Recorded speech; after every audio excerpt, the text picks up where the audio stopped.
I'm so excited to have JC Hite on the podcast today. JC is a visionary figure in the digital marketing and branding sphere, celebrated for his captivating speaking abilities and profound insights.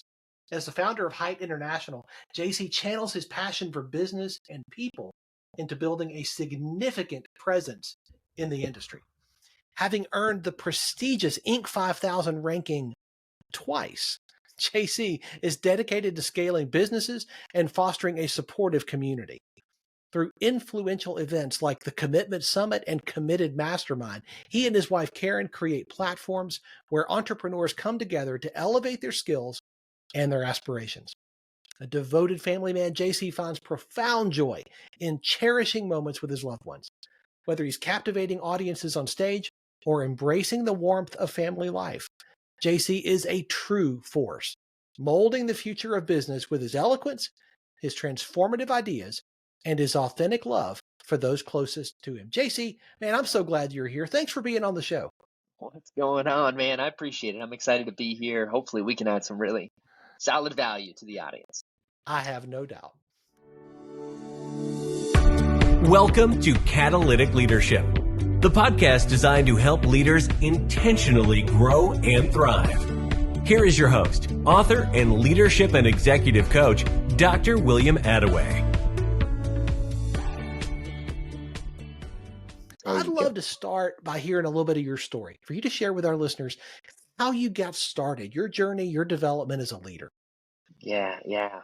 So you grew up in a very humble home, lived in a trailer house a lot of my life growing up. And right in college, I started playing around with real estate. And to be frank, I got lucky. I fell into real estate. And by the time I graduated, we got to 24, I had 52 homes. 52 houses in my portfolio, which was just like nuts. I mean, what in the world? And had a Cessna airplane, William. I had a Harley, a custom Harley, and I just thought I was the smartest guy in the world. Everyone else was idiots, and I was just a genius. And God just had a divine plan for me because it was, and ended up meeting my future wife, and we got engaged. And about 3 months before we got engaged, a huge factory went under, and about 40 of my homes was within 2 miles of that factory. And probably half my homes were people in there. I couldn't kick them out. I couldn't collect rent. They were destroying the home. It was just anyway, spent the next 6 months literally losing everything I had. In fact, 2 months after I got married, as a man, you get married and you're wanting to, provide for your family. And it's this first, moment of we ended up moving into the maid's quarters of her dad's house in Nicaragua. Oh my And goodness. I don't ever remember us being, I grew up poor, right? So I don't ever remember us being ashamed or sad, or you got to realize this is a maid's quarters in a third world country. So literally there was a twin size bed we spent the first year of our marriage on, and you could see the toilet, right? Like that's how close we were. And had this tech ed company that I started. I never could really get it off the ground. We made enough to make a little bit of money, and then I got the call. There was a big a marketing company that was growing, and they really wanted me to come over and lead all their service, and actually ended up eventually asking me to be the CEO, which I declined. Went to work with them, and was a minor owner in the organization. We got on the Inc. list 5 or 6 times in a row, 350 team members. We were getting so many endorsements, and Google, we were at every Super Bowl, the World Cup, the Olympics, all this crazy good stuff. But it was interesting. The company, Karen and I are very devout in our faith and our family, and that organization was an incredible business organization, but it was so lost spiritually. And the 3 owners were, I think, good men, but again, no faith, so therefore, didn't have that same direction. And Wolf of Wall Street had nothing on us. We're talking heroin, cocaine. I remember for months, the top sales team would get strippers. Like that was and so my wife and I, even though obviously we're very anti this, we saw it as we were light to the world. We were in there. Everyone knew who we were, what we were about. We were not, included or participate in any of that type of stuff. It was a month before my daughter was going to be born that all of a sudden my entire mindset changed. 2 months before, and I went to Karen, and we were both on the same page. We're just like, we're recruiting 20 people a month into this. We're literally like bringing people in, saying this is how you grow a business, and it kind of hit us of like, man, I would be so embarrassed if my daughter came to work here. I would be so ashamed. And the owners were always fighting. It was just terrible. It was just a terrible environment from a sociology, type of viewpoint. And ended up walking in. That was one of the owners. I exchanged 100% of my equity. We were trying to go for we thought we could sell the company in the next year for $50 million, to give you an idea of where we were at. And traded all my equity in exchange for my non-compete 2 months before my daughter was born, with no health insurance, not really much in savings. And we started Hite. And this year will be our third year on you got to be in business 3 years to even apply for the Inc. 5000 list. This is our year 6 in business. It'll be our third year on the list. And it's been up, it's been down, it's been chaos, it's been crazy. Anybody who's built a company, it doesn't get easier as you grow. You just pray that your ability to manage complexity grows at the same rate as the complexity of your organization grows. And so we've been growing and scaling, and here we are today with 160 something, maybe 150 team members full time. And yeah, it's been a fun, enjoyable ride. JC, that is so inspiring. And I think the thing I love the most about it is the transparency that you shared that story. You just laid out not just the highlight reel, which is really easy to do. Inc. 5000, right? 150 team members. That's so easy to spotlight those things. Yeah. But you don't neglect the other part, the challenges, the struggles, the difficulties. And so often the highlight reels we see online do. I really there is no that. highlight reel without the struggles. It doesn't exist, right? And so we got to wear those, they are. This is what there's never a good day without a bad day. If you only have good days, then it's no longer good. It's no longer great and exceptional. You have to have the bad days. And with entrepreneurship sucks in so many ways. It's so hard. And there's a lot of bad days, but there's a lot of great ones as well. So you've built multiple 7-figure businesses, and I know a lot of the people listening are still working on their first one. Looking back over your journey so far, what would you attribute the success that you have seen in building multiples to? Like, if you were going to say, hey, this is one or two things that I would say this is what has really helped me get there. Yeah. The person who starts a business is normally not a person who can grow a business. So starting a business is this creative person. There's a sense of ego. You want change. You want new. There's something you're running either from or towards in a very fast pace. As entrepreneurs, we're a little bit chaotic. We're crazy. We have a billion ideas. And we actually are not really good at growing companies. Actually, to scale a company should be boring in a lot of ways. Scaling a company takes very monotonous, repeatable processes. It takes discipline.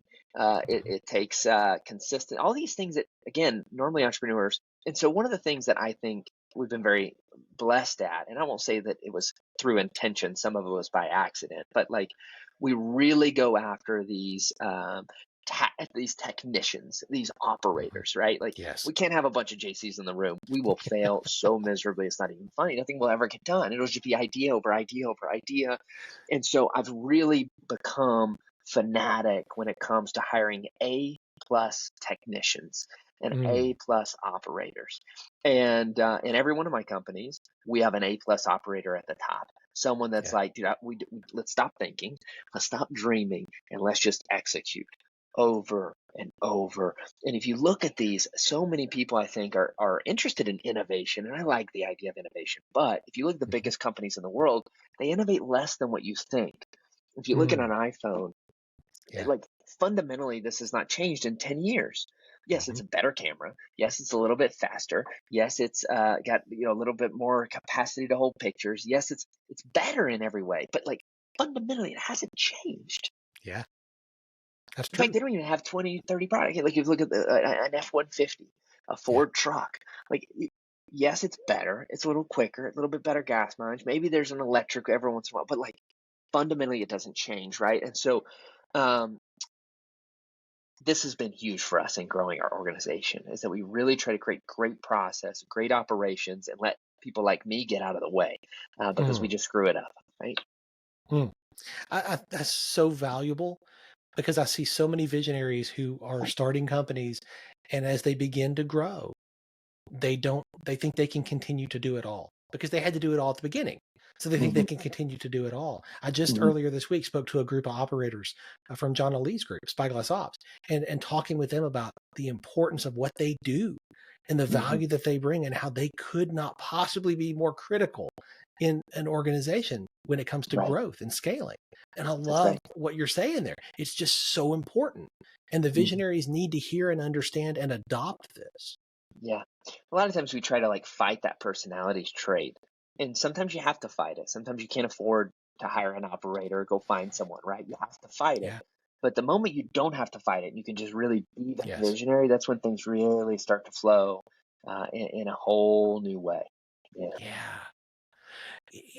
We talked in our previous conversation about family and Hmm. how important family is to you. Yeah. And I have watched so many leaders, so many entrepreneurs sacrifice their family on the altar of building a business. Yeah. And I'm building this for them. And they sacrifice the time, they sacrifice the investment Yeah. into their spouse, into their kids, Yeah. for the one day payoff. And they Mm. think, well, it's just for a season. It's just for a season. But as a wise guy I know once told me, if every season never ends, that's not a season. That's Yeah. your life. How do Yeah. you balance that? Mm. Well, it's hard, and I don't know if balance is ever going to be the right like word there, right? It's always off one way or the other. Yeah, Typically, there's yeah, times when my kids just need me way more, and we got to kind of slow down the business. And there's times on the opposite side as well. yeah. My wife and I run the business together. She handles all of our education side, our events, and I handle Mhm. the day-to-days of the businesses. And so we've kind of taken the standpoint that honestly, our number one responsibility to our kids is for us to be a great example of what a future relationship would look like. And so Yes, it's kind of like our biggest priority. And so yeah, we are always together. We're always, running around together. We don't fight a ton, like these types of things are really important to us. We try to limit the days away. yeah, And that's hard. I do some speaking now and travel and trying to always balance that, right? And nowadays in these schools, they can't just get out anytime they want. So yeah. it's a tough balance. We try to block our time, and so our goal Mm, is that every day by 4:30 we're done with work, and I leave my computer at the office. We don't take it mm. home. We try Wow. to engage as much as possible. We're not perfect at it by any stretch.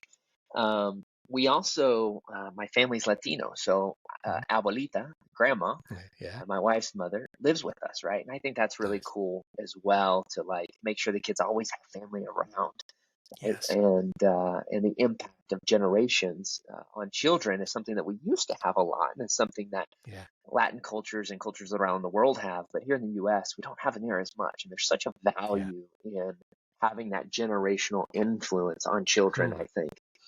mm. That's Yeah. so good.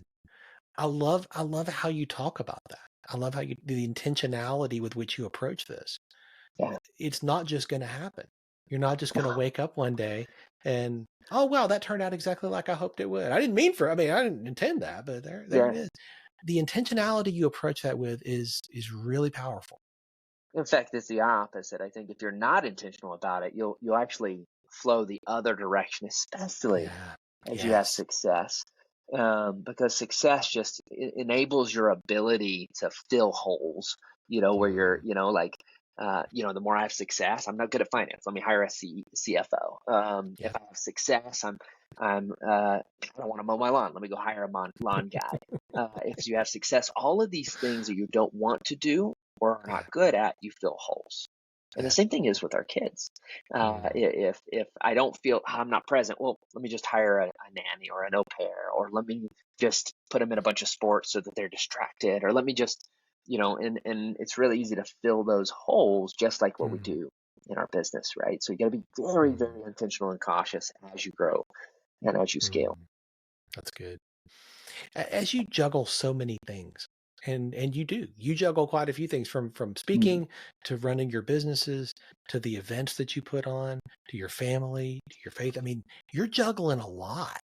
yeah. What are some tips or suggestions that you would give to Mm, entrepreneurs who also feel like they're juggling a lot? yeah. John Maxwell is one of my personal mentors. So we meet on a Yeah. monthly basis. And I'll never forget, he added to that analogy a long time ago to me. We were talking about juggling. And he said the most important thing is to realize that um, every one of those balls that you're juggling are made of different things. Mm. And he said that some of those balls are plastic and they'll just fall on the ground. Nothing's going to happen to them. But at some point, you got to reach back down and pick them up. Some Mm. are rubber.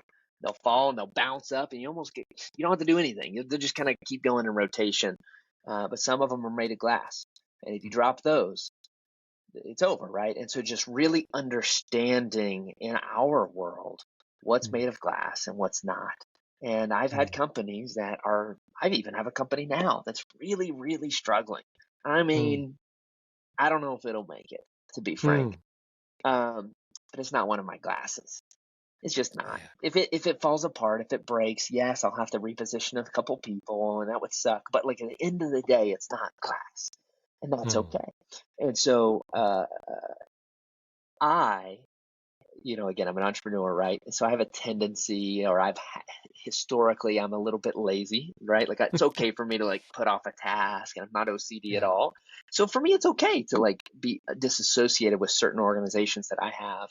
Now, Hite, my baby, Right. Hite Digital, Right. like Yeah. that's maybe not glass. Maybe I would count my family more, but it's something that I really like care about. I let a Yeah. lot of other things fall apart before I let it fall apart, right? So Yeah. I love that analogy. I think that's so helpful. Understanding that not everything you're juggling is made of the same thing. I that's right. really hope our listeners are grabbing onto that because I think that's helpful. You Yeah. mentioned working with your wife, Karen. Mhm. Working with a spouse can be really challenging for a lot of entrepreneurs. You said, y'all are always together, Yeah. and that works out really well if Hmm. things are going really well.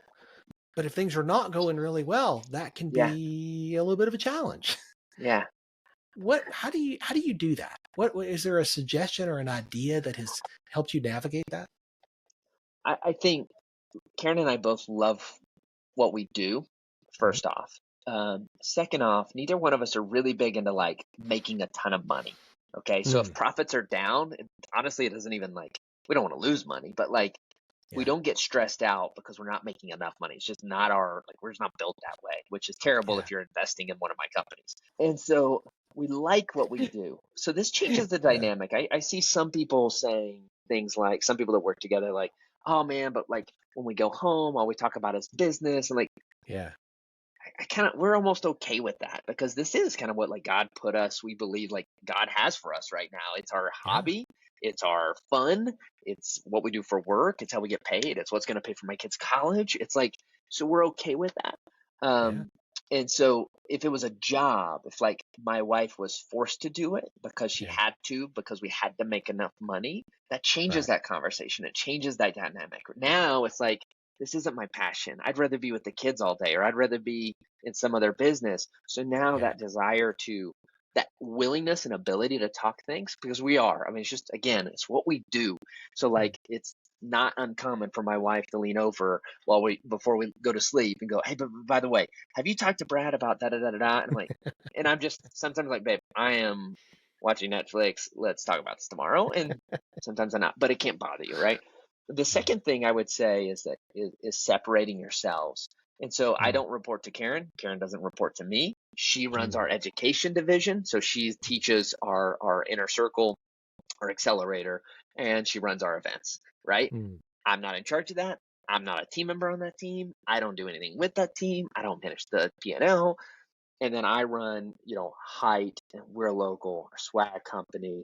our franchise company and those type of things, right? And so Nice. that makes it where it's never, we try to prevent me being a boss. No, I'm always the husband, right? I'm always the partner, whether it's a business partner or a life, partner, and I'm not the boss. Now, some people have figured out a way to do that. I just haven't. We've done it in the past. It doesn't work very well because whenever I tell my team, do this, like, come on, guys, and she's like, yeah, I'm not doing that, and it's like, and so it's fine if we're alone, but if we're with a team and she says that out loud in front of everyone, so you got to find those boundaries, right? That's really helpful. That's fantastic. I'm curious, JC, you obviously are a continual learner. You are always growing. And I'm curious, how do you intentionally stay on top of your game?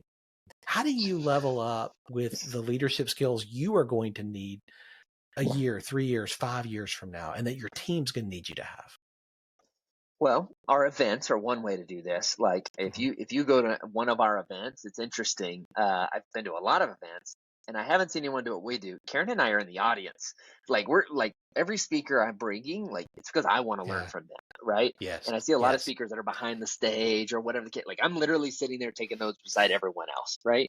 And so this is a big part of our learning. And then we're really, I actually probably read. You're a big book guy, and I read my Bible more than most, probably by far. But outside of that, I'm much more into mentors, and so I like books. But I prefer mentors and long-term mentors. So again, like I mentioned a few minutes ago, John Maxwell is a mentor. So he understands me. He understands my context. You give different advice based on different contexts. You give different 100%. Advice based on goals and desires. And a lot of times when we get generic, I have found when I get generic advice that maybe is good for me or maybe it's terrible for me based on a lot of other things. And so, so I've spent most of my time actually with like actual mentors. Kevin Harrington from Shark Tank is one of my mentors, and we've done things together. And I've been blessed to have some really incredible leaders in my life that are at our disposal, so to speak, as we need them. Yeah. The other thing, I'll mention one more thing about that. For me, when I'm looking for mentors, there's these 5 boxes that I want to check because, so for me, a mentor has to be a family guy. Okay, you can't have 7 divorces. And I love you, respect you, but like we're just not tied in together. You got to be a man of faith. Okay, you have to have a successful business. You got to really love people. I know a lot of guys that have the top 3, but just like the company is a P&L. And for me, I'm just not like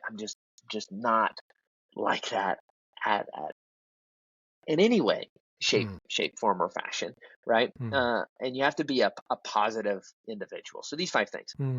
So when I'm doing a paid mentorship, like I'm actually paying a mentor, they have to check all 5 boxes. And the reason being is because if you're off on one of these that are really crucial to me, every one of these affects every one of these. Okay. So how I do business is going to correlate with how my marriage operates and how my kids operate and how my happiness operates and all these things. You can't do one without affecting the other. And so I look for these 5 elements here so that I can, so the 5th element was kids. They have to have children, right? And so all 5 of these elements here need to play together. And so I'm very particular with my mentors, who they are, what they're about, what they're doing. Like John checks these boxes, right? And so that's so good. I think that's the intentionality that you're displaying there and the filters, the lenses you're looking through. That is so important because I've watched so many people in the entrepreneurial space who are admiring people from afar and so often trying to replicate or duplicate what they're doing without understanding that's a different context and they have different values. They see the world differently. And if I'm listening to an entrepreneur and you're giving me an advice and you've been through 4 divorces and your kids don't even like you anymore, right? And you're giving me business advice. Your business advice is could be where it's like, all right, you got to do what you got to do. This is the season for business. Focus on the family. Like it's just going to be a different context potentially than the others. And for me, we get one life.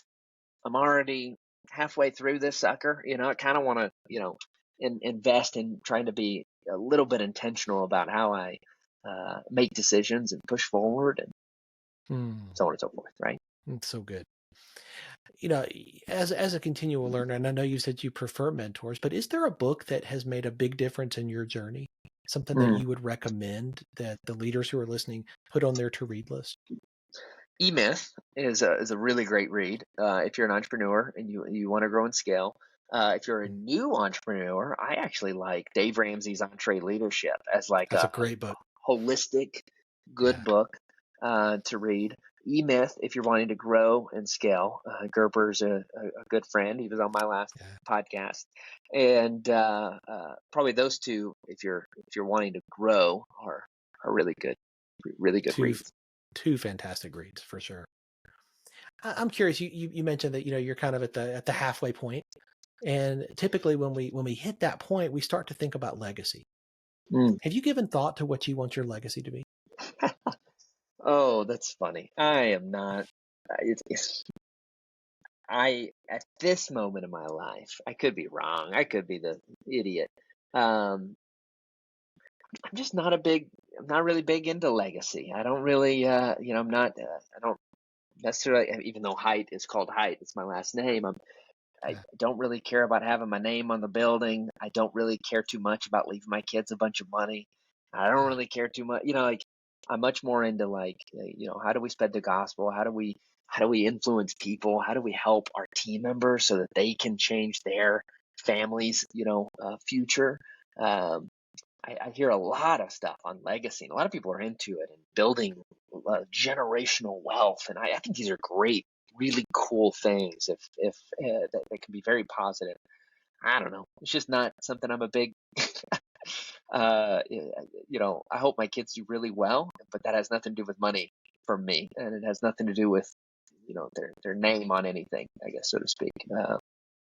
But we'll see. Who knows? That might change because I know I'm not the norm. Like when I say that, it's so interesting that you describe that in that way, because I think you did describe your legacy. I think you did describe that when you said you want to invest in your team. You want to invest in other people so that they change their story, so that they change their family. That is legacy. Our legacy can be how we invest in and impact other people. And that can go for generations. This is the beauty of truly being a catalytic leader, I believe, that, what you do, the decisions you make and how you lead doesn't just affect you.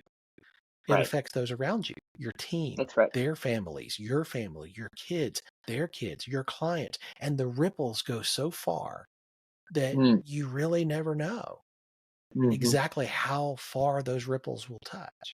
Yeah. So I hear your legacy in the people that you impact through how you lead. Well, there you go. That works. That works. Normally, when I'm talking to entrepreneurs, my legacy is leaving our kids a bunch of money and our names on as many buildings as possible, and the book that's a Wall Street Journal bestseller. That type of stuff doesn't interest me as much. So I think it's people. I think particularly for people of faith, they're going to resonate with what Jesus taught us, right? I mean, what is the one way, he said, the one way people will know that you are my followers? If you love one another. That's right. And the Apostle Paul fleshed that out in some 36 ways of explaining. What does that look like? Well, it looks like you encourage one another. It looks like you bear one another's burdens. That's right. All these different one another's that you see are simply fleshing out what Jesus told us. That's right. We're recording this actually on Maundy Thursday. And that comes from the Latin word mandatus, which is command. It's the day that Jesus gave that command. And I hear that being lived out in what you're talking about when you think about this alternative legacy that I think is actually the great legacy. There you go. Yeah. I wouldn't argue with that. I wouldn't argue with that. JC, so often people walk away from a conversation like this with one big idea. If you could define what you want that one big idea, that one takeaway to be, what would you want that to be? Well, we haven't talked about this much, but my word that's been my word for a few years now, is commitment. And specifically having a commitment worth fighting for. Yeah. And life's hard. Entrepreneurship's hard. When I was younger, I was very interested in my daughter taking over the business one day. Now I'm like, man, it'd be great to go be a teacher, somewhere. And it's just hard. But regardless, what you do is hard. But when you have something, a North Star, when you have a purpose and a why, I call it a commitment, worth fighting for. That's the key. A lot of us are committed to something not really worth fighting for, but worth fighting for. It overcomes any type of anxiety. It helps you overcome any type of shame or pride or arrogance. I would never go work at McDonald's, but if my kids were hungry, do it in a heartbeat. Yeah. Right? There would be no shame. There would be no pride that would get in the way. There would be no, I'll go door knocking if I have to, because I care that much. And so if you can find something worth fighting for in your business, it can be your drive, and it can be what you need to overcome the tough days, to get done what you need to get done, for entrepreneurs to get tactical and be consistent that we're not good at. It is that fuel. And so, as we're listening to this podcast, we're thinking through this, as your followers are following you in this journey, right? It's just, what are you fighting for? And what makes it worth it on a day-to-day basis, even the tough days? And if you can find that, everything else gets a lot more simple. A lot more simple. So impactful. JC, I'm so grateful for your generosity today in sharing from your story so much of the wisdom and insight that you've gleaned along the way. I know people are going to want to stay connected with you and continue to learn from you. What's the best way for them to do that? Instagram is the one place that I personally am on. And so if you want to connect, I'd love to connect with you. jc.hite, H-I-T-E. You can also, my wife and I have a website at theheites.com, but everything you can find on our Instagram. And so look forward to seeing all of you there. Shoot me a DM. I'll follow you back and love to connect. I've so enjoyed this conversation. Thank you again for being on the show. Appreciate you, man. This is great. Hopefully we added some value today. Thanks for joining me for this episode today. As we wrap up, I'd love for you to do two things. First, subscribe to this podcast so you don't miss an episode. And if you find value here, I'd love it if you would rate it and review it. That really does make a difference in helping other people to discover this podcast. Second, if you don't have a copy of my newest book, Catalytic Leadership, I'd love to put a copy in your hands. If you go to catalyticleadershipbook.com, you can get a copy for free. Just pay the shipping so I can get it to you, and we'll get one right out. My goal is to put this into the hands of as many leaders as possible. This book captures principles that I've learned in 20 plus years of coaching leaders in the entrepreneurial space, in business, government, nonprofits, education, and the local church. You can also connect with me on LinkedIn to keep up with what I'm currently learning and thinking about. And if you're ready to take a next step with a coach to help you intentionally grow and thrive as a leader, I'd be honored to help you. Just go to catalyticleadership.net to book a call with me. Stay tuned for our next episode next week. Until then, as always, leaders, choose to be catalytic. Thanks for listening to Catalytic Leadership with Dr. William Attaway. Be sure to subscribe wherever you listen to podcasts so you don't miss the next episode. Want more? Go to catalyticleadership.net.